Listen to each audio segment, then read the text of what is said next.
ദൈവത്തിൻ്റെ അതിപരിശുദ്ധ നാമം വാഴ്ത്തപ്പെടുവാറാകട്ടെ. വിശുദ്ധ മത്തായി എഴുതിയ സുവിശേഷം 21-ാം അധ്യായത്തിൽ 1 മുതൽ 11 വരെയുള്ള വാക്യത്തിൽ കർത്താവായ യേശു കർത്താവിൻ്റെ ആ രാജകീയ പ്രവേശനമാണ് കാണുന്നത്.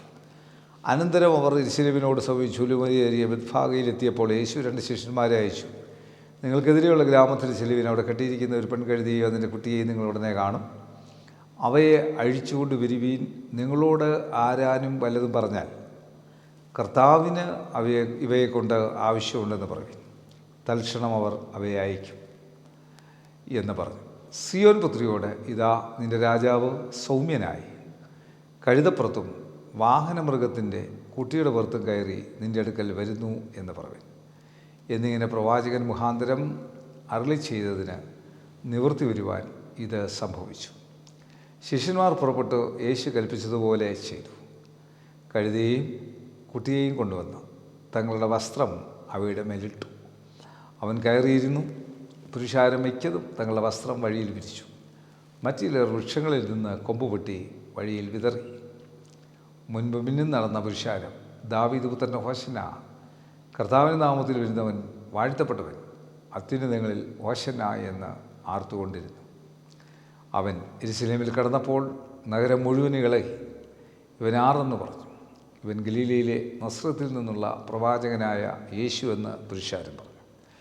യേശു ദേവാലയത്തിൽ ചെന്നു.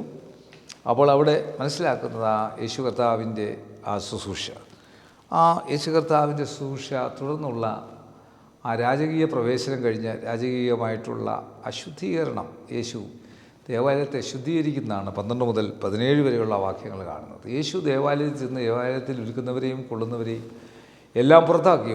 പൊൻവാണിഫക്കാരുടെ മേശകളെയും പ്രാവുകളെയും വിൽക്കുന്നവരുടെ പീഠങ്ങളെ മറിച്ച് കളഞ്ഞ് അവരോട്, എൻ്റെ ആലയം പ്രാർത്ഥനാലയം എന്ന് വിളിക്കപ്പെടും എന്ന് എഴുതിയിരിക്കുന്നു. നിങ്ങളോ അതിനെ കള്ളന്മാരുടെ ഗുഹയാക്കി തീർക്കുന്നു എന്ന് പറഞ്ഞു. കുരുടന്മാരും മൃതന്മാരും ദേവാലയത്തിൽ അവൻ്റെ അടുക്കൽ വന്നു. അവൻ അവരെ സൗഖ്യമാക്കി.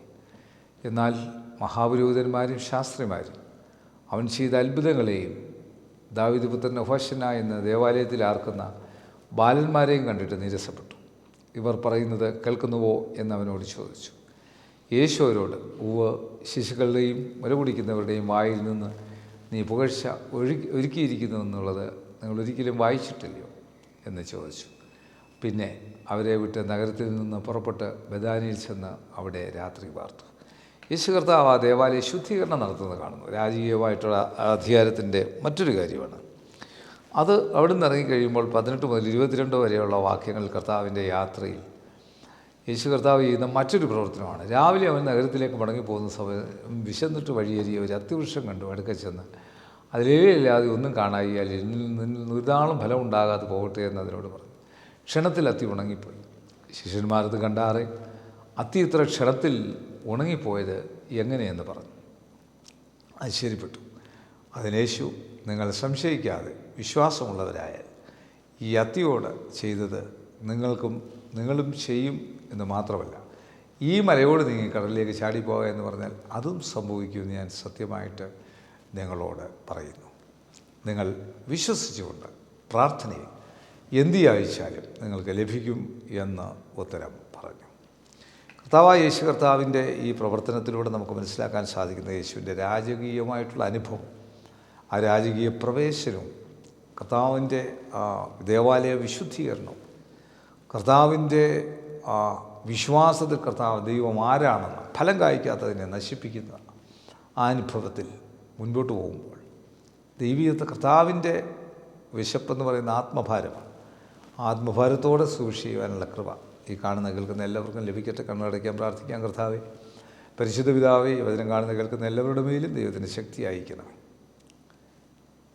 എല്ലാ കുടുംബങ്ങളിലും ദൈവകൃപയുടെ ശക്തി, ഇത് കേൾക്കുന്ന കാണുന്ന എല്ലാ കുടുംബങ്ങളിലും ദൈവത്തിൻ്റെ പ്രത്യേക ശക്തി അയച്ച് അനുഗ്രഹിച്ച് ആശീർവദിക്കണം. യേശു മൂലം പ്രാർത്ഥന കേൾക്കണം നല്ല പിതാവേ. ആമീൻ. God bless U.